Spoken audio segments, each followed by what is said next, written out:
Saudara-saudara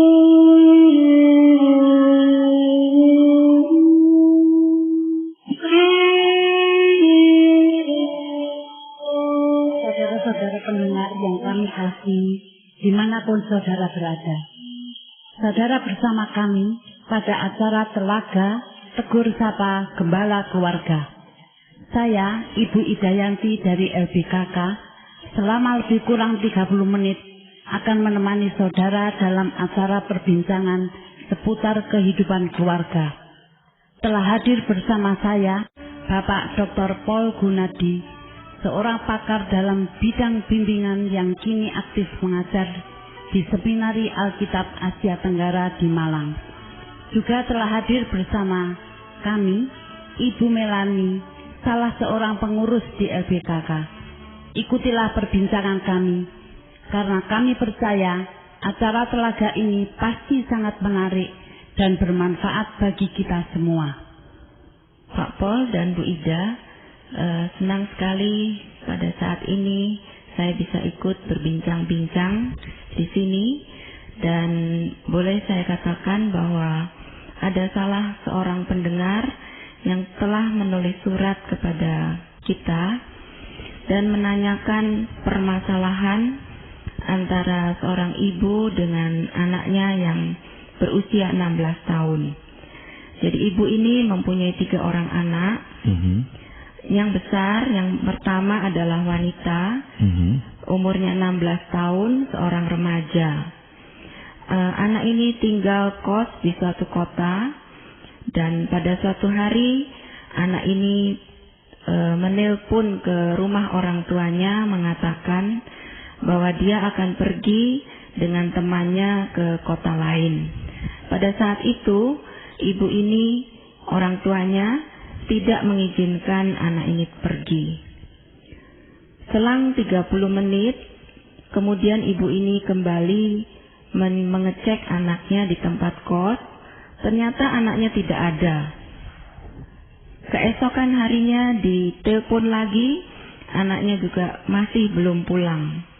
Kemudian ibu ini merasa sangat khawatir kepada anak remajanya ini. Walaupun anaknya terkenal pendiam, tapi rupanya akhir-akhir ini anak ini dikatakan cukup nakal. Mengapa dikatakan nakal? Karena anak ini berani pergi dengan seorang laki-laki tanpa pamit, walaupun orang tua sudah mengatakan tidak boleh. Saya kira masalah seperti ini tidak jarang terjadi. Dan melalui surat, ibu ini juga ingin menanyakan bagaimana petunjuk atau nasihat dari Pak Paul untuk mengatasi anaknya. Saya ingin menggarisbawahi akan apa yang tadi Ibu sudah katakan, yakni bahwa ini adalah surat dari para pendengar ya, Ibu Melani ya. Saya merasa sangat senang sekali karena kami mendapatkan respons dari pendengar, dan ternyata ada beberapa surat yang memang sudah masuk ya Bu ya, dan kami akan berusaha untuk membalasnya. Surat itu pun saya percaya sudah dibalas Bu ya, secara langsung ya. Dan melalui radio ini atau acara hari ini, memang kami berniat untuk mencoba membahasnya agar para keluarga yang lain bisa menimba manfaat dalam membahas masalah yang disajikan kepada kami melalui surat. Kami akan menyamarkan identitas sehingga tidak dapat dikenali lagi agar kerahasiaan tetap terjamin. Namun kasusnya memang akan kami ungkap secara umum agar para teman-teman yang lain juga bisa untuk dapat juga belajar dari masalah ini. Sudah tentu kasus yang tadi Ibu katakan kasus yang cukup sering terjadi pada masa sekarang ini, yakni adanya anak-anak yang memasuki tahap pemberontakan, kalau saya boleh katakan itu, dalam pengertian anak-anak remaja ini yang tadinya penurut dan mendengarkan nasihat dan permintaan orang tuanya, tiba-tiba mulai menunjukkan sikap memberontak tidak lagi mendengarkan apa yang diminta atau yang dinasihati oleh orang tuanya. Rupanya remaja putri ini dalam dugaan saya terlibat dalam hubungan kasih ya dengan seorang pria yang lain. Jadi dalam hubungan cinta itu si anak remaja rupanya lebih berat terhadap pacarnya dibanding dengan orang tuanya. Nah, pertanyaan yang mungkin timbul dalam benak ibu itu adalah, mengapa anak saya sebelumnya tidak pernah melakukan hal seperti ini, yakni keluar dari tempat tinggalnya tanpa memberitahu orang tua dan pergi dengan pria lain? Kenapa dia sekarang melakukan hal seperti ini? Nah, ini memang pertanyaan yang harus kita semua coba untuk menjawabnya. Saya kira ada beberapa kemungkinan kenapa si anak remaja ini begitu berani melakukan suatu tindakan yang tidak pernah dia lakukan sebelumnya. Pertama-tama adalah memang anak remaja berada pada tahap yang disebut tahap eksperimentasi, tahap percobaan. Maksudnya adalah anak-anak pada usia remaja cenderung melakukan hal-hal yang dapat dikategorikan bermain dengan api, atau mulai mengambil tindakan yang mengandung risiko yang sebelumnya tidak pernah dia ambil sebelumnya, tapi sekarang dia mulai ambil. Nah, saya mulai melihat ini juga pada diri anak saya yang menginjak usia remaja, di mana sebelumnya dia selalu menurut apa yang kami minta, namun sekarang misalnya dia sudah mulai berani melawan orang tua dan misalnya ingin pergi dengan teman-temannya jalan-jalan, padahalnya ya baru usianya sekitar 12 tahun, dan kami sangat khawatir. Tapi dia berkata teman-temannya juga pergi, kenapa saya kok tidak boleh? Jadi pada usia remaja, anak-anak memang cenderung mengambil tindakan yang berisiko, yang sebelumnya tidak pernah dia lakukan. Mengapa dia begitu? Mengapa dia mengambil justru tindakan yang berisiko, tidak yang aman-aman seperti yang kita harapkan? Nah, alasannya adalah karena memang dia sedang bereksperimentasi. Dalam pengertian, dia sedang sebetulnya mencoba-coba berapa jauh dia bisa melangkah tanpa dia harus mengalami masalah. Berapa jauh dia bisa, ya kita katakan dia bisa merenggangkan dirinya dan melangkah sehingga dia bisa benar-benar melihat apa yang dia bisa lakukan dan apa yang dia tidak bisa lakukan. Sebelumnya pada usia anak-anak, dia tidak berpikir seperti itu. Dia senantiasa ya mencoba melakukan yang diminta oleh orang tuanya. Dia mempercayai perkataan orang tuanya secara mutlak. Jadi yang aman itulah yang dia lakukan. Tapi pada usia remaja, dia ingin tahu apa itu yang dia bisa lakukan dan yang dia tidak bisa lakukan. Oleh karena itulah pada saat ini mulailah dia mengambil tindakan-tindakan yang memang bermain-main dengan risiko. Itulah sebabnya si anak putri ini akhirnya memutuskan untuk pergi tanpa memberitahu orang tuanya. Pergi dengan diam-diam dan pergi dengan pria lain lagi. Suatu tindakan yang memang sangat berani. Nah, saya bisa menafsir tindakannya adalah sebagai tindakan mengambil risiko atau bereksperimen. Kira-kira itulah yang pertama yang muncul dalam benak saya tatkala mendengar kasus ini. Nah, itu Pak Pol, apakah itu karena pengaruh dari luar, pengaruh teman itu lebih kuat daripada apa ya? Anak itu sendiri. Anak itu sendiri ya Pak Pol ya. Saya kira memang pengaruh lingkungan sangat besar di sini, Bu Ida. Jadi tidak tertutup kemungkinan sebelum dia itu melakukan hal ini, yakni pergi tanpa memberitahu orang tuanya dengan pria lain, saya duga kemungkinan besar remaja putri ini telah melihat kawannya melakukan hal yang serupa. Jadi Dia sudah melihat contohnya, ada temannya yang pergi dengan pacarnya tanpa memberitahu orang tuanya, dan oke, tidak apa-apa, tidak mendapatkan kecelakaan atau musibah apa-apa. Dan mungkin ya, dalam kasus temannya mungkin, jadi temannya juga kembali dalam keadaan yang utuh, dalam pengertian tidak berbuat hal-hal yang melanggar susila atau melanggar firman Tuhan. Nah, mungkin sekali dia melihat contoh-contoh seperti ini.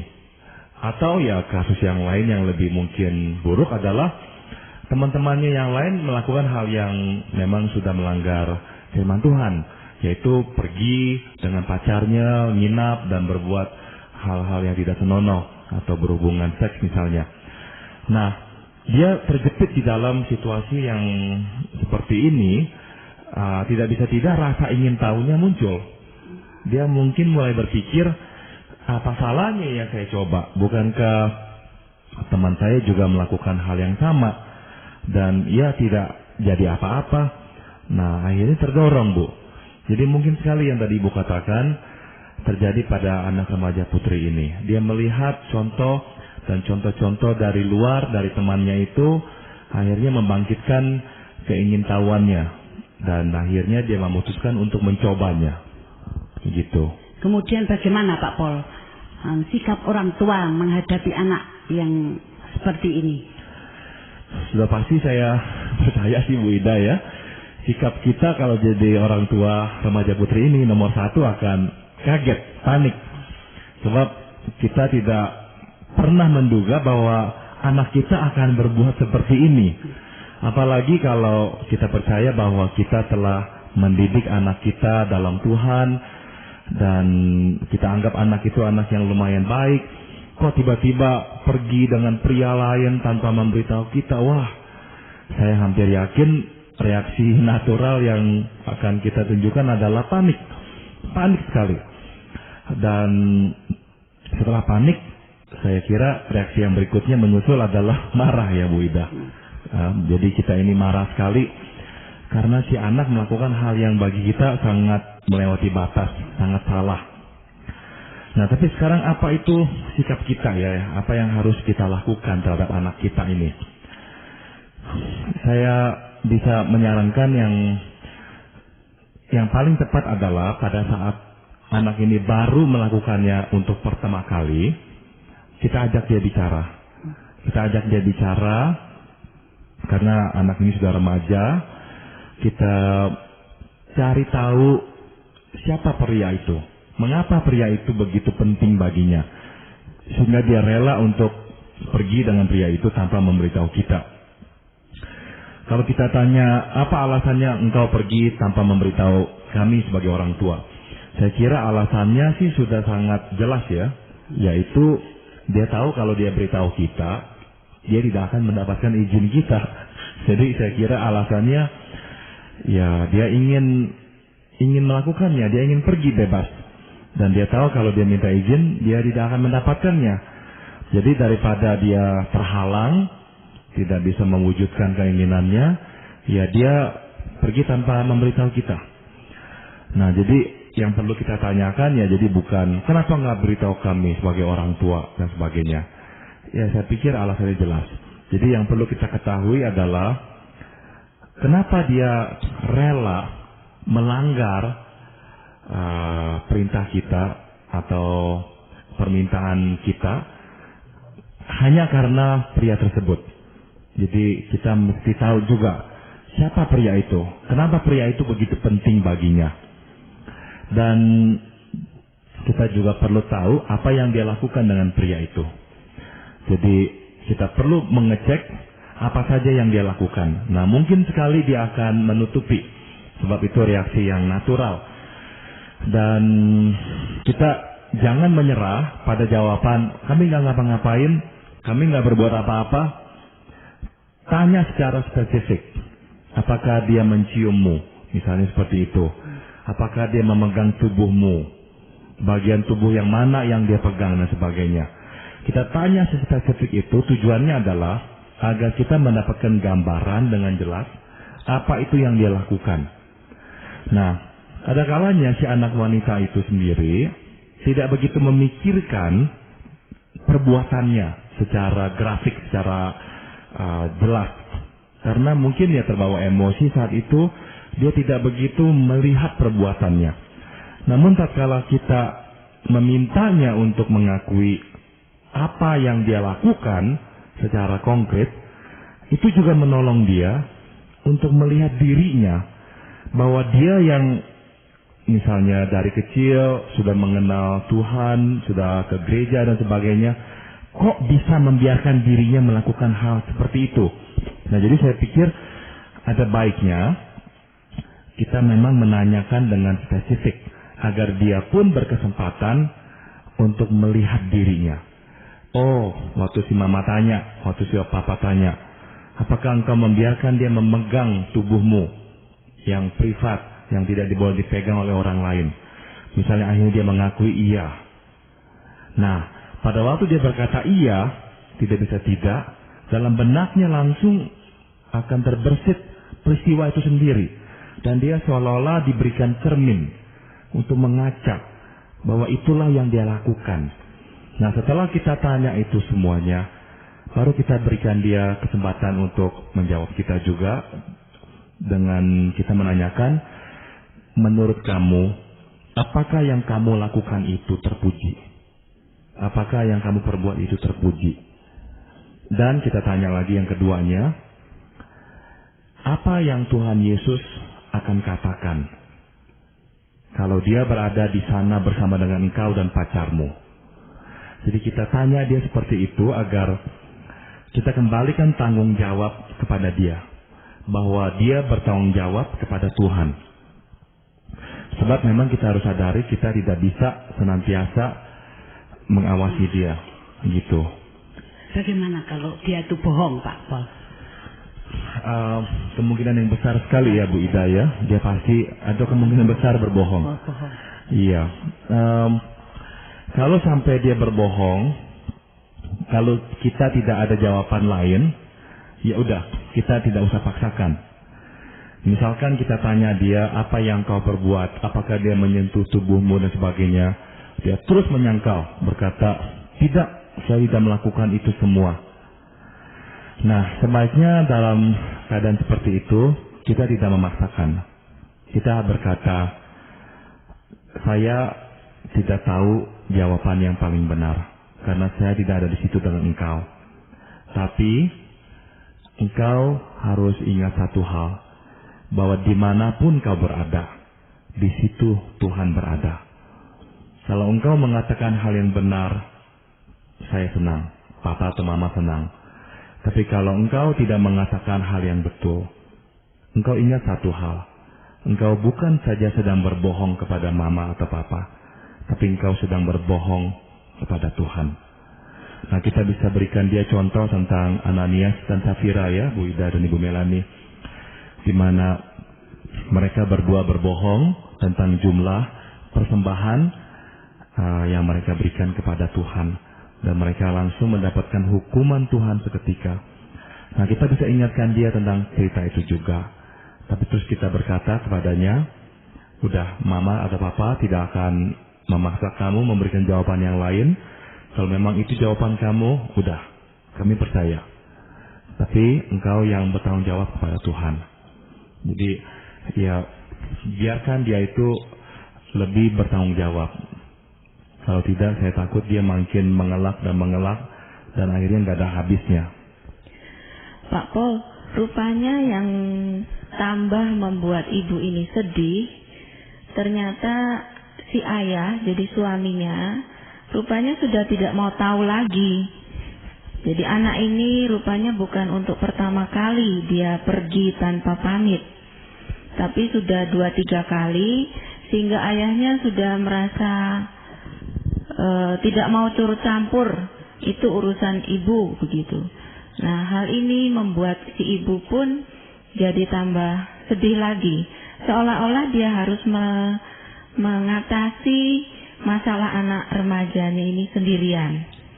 Bagaimana Pak Paul kalau begitu? Ini memang sering terjadi ya Ibu Melani. Jadi sering saya temukan juga memang masalah yang serupa, yakni cukup banyak ibu yang merasa tidak mendapatkan dukungan yang cukup dari suami mereka dalam menghadapi masalah dengan anak-anak mereka. Saya kira ini memang muncul dari konsep yang tidak tepat, yaitu cukup banyak pria atau suami yang beranggapan bahwa tugas mengurus rumah tangga adalah tugas istri atau ibu, bukan tugas ayah atau suami. Saya kira memang ini tidak tepat sama sekali, sebab firman Tuhan dengan jelas memang meminta agar pria itu mendidik anak-anak di dalam Tuhan. Nah, justru yang diberikan perintah bukanlah ibu, tapi ayah. Jadi ayahlah yang ditugasi Tuhan justru untuk mendidik anak-anak dalam rumah. Nah, dalam kasus ini mungkin si ayah bukanlah seperti yang tadi saya katakan. Dia adalah orang yang memang mencoba untuk mengurus anak-anak, dan dalam kasus ini dia sangat frustrasi karena usahanya untuk membenarkan, mengoreksi perbuatan anaknya tidak membuahkan hasil. Apa yang harus dikerjakan oleh si ibu? Si ibu ya bisa sekali lagi mencoba mengutarakan kelelahannya. Nah, ini penting sekali, saya akan garis bawahi kata kelelahannya. Si ibu jangan menuntut si ayah untuk bertanggung jawab, untuk mengurus lagi. Saya kira seringkali tuntutan-tuntutan seperti ini justru berdampak seperti bumerang, tidak membawa hasil. Si ayah mungkin rasanya ingin lari. Nah, jadi saya bisa sarankan, sebaiknya si ibu ini hanya meminta si ayah untuk mendengarkannya. Bilang saja kepada suaminya, saya ingin bicara dengan kamu, bisa nggak engkau tolong dengarkan saja keluh kesahku. Aku merasa lelah sekali mencoba mengatasi masalah dengan anak kita ini. Aku mengerti engkau pun juga lelah. Aku paham bahwa engkau pun juga frustrasi. Tapi bagaimanapun ini anak kita. Apa ada yang bisa kita kerjakan? Atau kita bisa memulai dengan mengajak suami itu untuk berdoa, meminta agar Tuhan menolong lagi. Jadi saya kira dengan cara-cara seperti ini, si ayah akan lebih siap untuk memberikan bantuannya. Kalau dia didesak lagi dan diberikan tuntutan lagi, saya khawatir dia malah akan lari. Atau mungkin meminta bantuan orang ketiga ya Pak Pol. Soalnya pada dasarnya suami itu kalau diberitahu, diajak sama istrinya, kadang-kala masih menolak Pak Pol. Gitu, mungkin ya. Kalau bantuan dari orang ketiga, mungkin Bapak ini akan lebih menurut gitu. Ditanggap. Iya Pak Pol.